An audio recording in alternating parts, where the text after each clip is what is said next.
So Jeff, let me ask you this question. What's the difference between a legitimate direct sales opportunity and a pyramid scheme? Okay, that's a great question. It's a great question, and it is one that has been a bit perplexing because they both look alike. They both have a pyramid aspect to it, as all business has a pyramid aspect to it. The differentiating feature, however, we always like to say, and when I'm in court or I'm explaining to the press or I'm explaining to companies that may be suppliers, the question is always, what is it that people are paying and why are they paying it? If you're selling a product or a service and it stands on its own in the marketplace, people would buy it because they want it. Then you have a real legitimate direct selling company. If on the other hand, basically people, the quality of the product is low, the price is high, it merely becomes an excuse for people to basically buy the product because they want to qualify in the program to recruit others and make money and make commissions. If you'll indulge me for a second, I'll give you a bit of a metaphor that I think would allow you and allow viewers to think about the essential difference. There's a story about a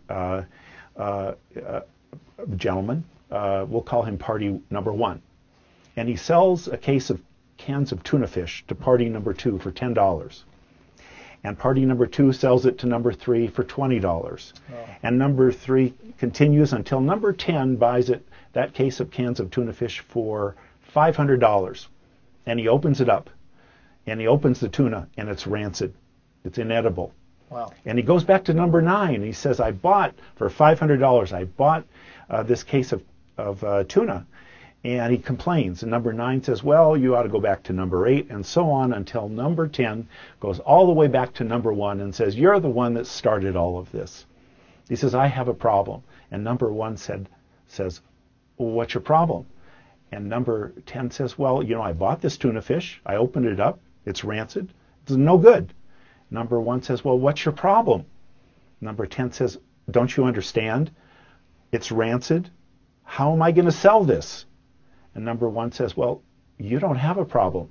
And number 10 says, what do you mean I don't have a problem? And number 1 says, you don't understand.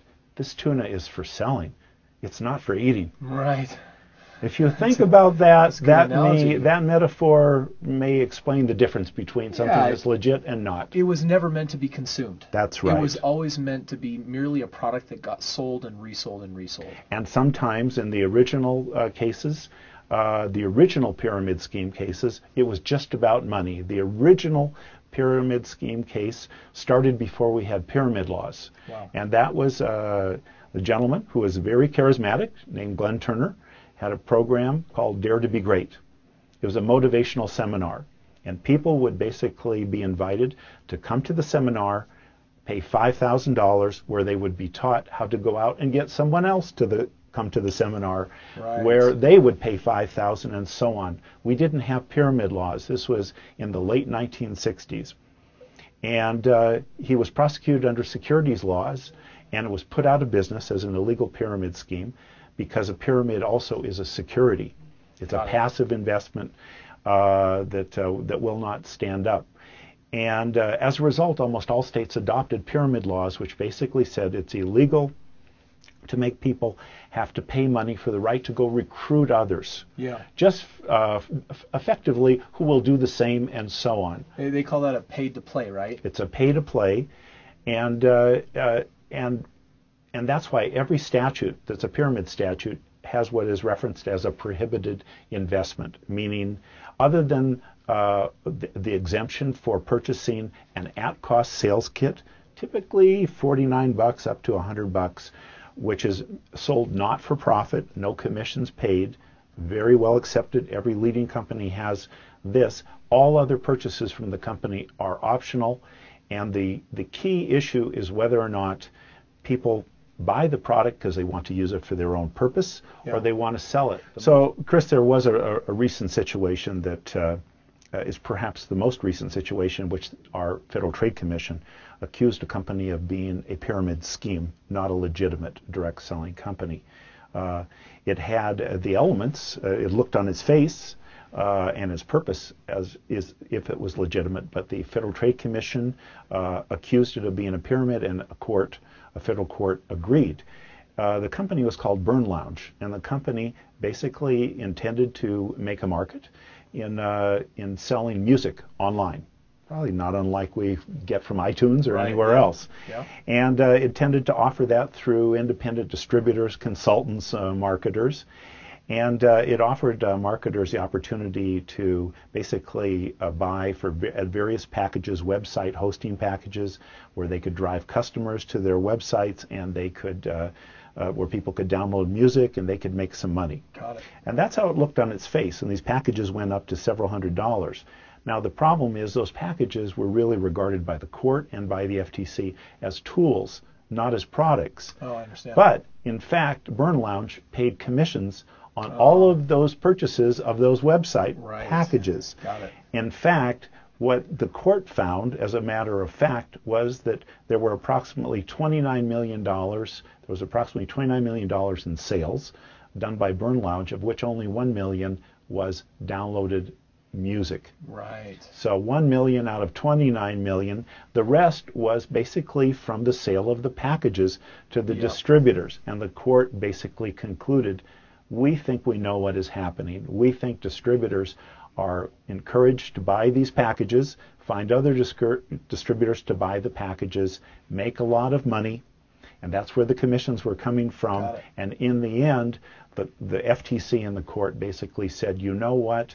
The sale of music was really incidental. It was an excuse. Really what was happening here was this was a movement of money. And we've seen this happen many times in the industry, and it's only a matter of common sense. Again, what is it that people are paying, and why are they paying for it?